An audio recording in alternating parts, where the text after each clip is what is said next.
This is the first part of a 4-part tutorial where I will be showcasing little tips and tricks to make your levels just a little better.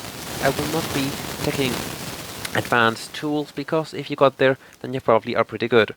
I will check although decoration with different tricks on how to use it. I will of course also continue using the gadgets, and lastly I will also teach you how to use ground to make it smooth, for example, or to make metal curved, or to make ice squarey.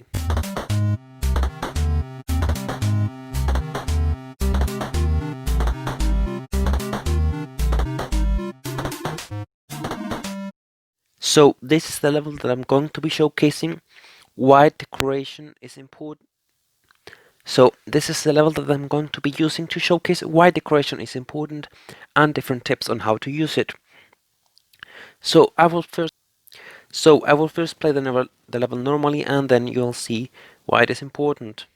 We'll start here in the loading screen, and it's just a little decoration around the player. We then go here around 3 eye looking things. We go up with anti-gravity to a building. We can skip that crumbling concrete part. Then we need to wait for these elevators to make a path for us. We then go here on this side and under the fans to get to. Well, as you can see, I have a no spin sign right here, but it cannot be seen, so that's why I'm going to add from decoration a camera magnet, so that then the player at the spawn can see that they should not spin at the beginning. And there you see. And also, if you get stuck here in the ice, then there's a portal to save you, because you always have to think that players cannot get what you want them to do. But now about confetti, pyrotechnics, magic cauldrons, and chicken surprises, all of them, you can basically use them everywhere, but you have to be careful because they are by proximity. So if they appear on screen, they will get activated sometimes when you don't want to. I see many levels that have this problem. They have, for example, a maze, and you go into a portal on one side, and then the finish line is on the other. But then the pyrotechnics get activated, and of course you did not plan to do that. You wanted that when the player got to the finish line, that the pyrotechnics activated, so that is a problem. Now I'll continue with fences. The normal fences and the metal fences both are okay. The normal fences can be used really well to hide things on the background because they have got more ground than the others. The metal fences, you need 4 of them to hide a section completely, but with the other fences just 2 of them is enough.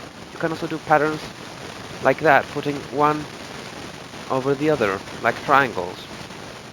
That is an interesting thing. Also, if you put fences on the foreground and in the background, then it looks cool because then a certain effect that I do not remember the name appears, but the ones in the background move a little slower in comparison to the camera, in comparison to the ones up front. The normal fences can also be used as teeth, and the metal fences can be used as connections, for example, to stabilize a cave or something like that if you're doing a cave level. Rocks, I normally just use them as rocks, but you can also use them as tips or something like that in puzzle levels, but the thing is that many people maybe won't get that. The most used, the biggest use for rocks that I see is to stabilize, to look like a stabilizer in a cave or something like that, and also to hide other things, may it be an anti-gravity or may it be a concrete crumbling platform. The same with trees. They are used a lot to hide things, or bushes, because they are also a form of trees. I mostly use trees to decorate as trees. The cool thing that you can do with trees is that the bushes have got a bigger seam than the trees, so that if you put a bush in front of a tree, then it looks like the tree has another extra branch with more leaves. So that is also something cool to do.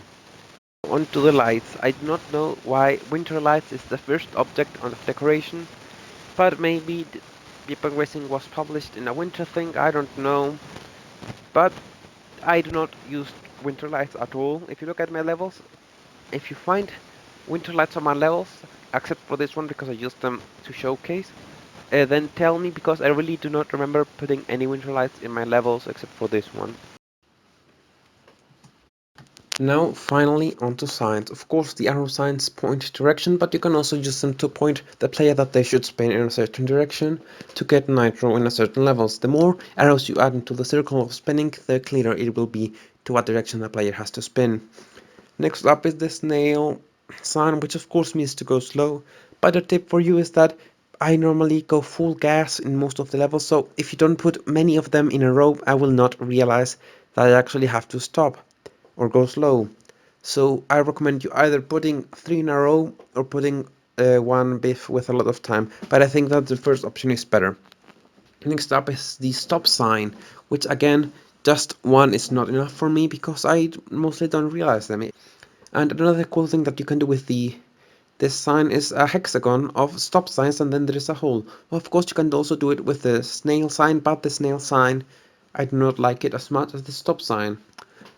The next up is the map sign. Of course, you can use it to showcase where a map piece will be, but also you can use it to showcase where the player should go, or in a race, you could showcase where a secret is, and so that the players that take more decoration into consideration would realize that there's a secret and get an advantage. Next up is the construction sign. The construction sign is mostly used, in my own opinion, as a role-playing thing, so to tell a story that there is a construction site or that there is a mine, something like that.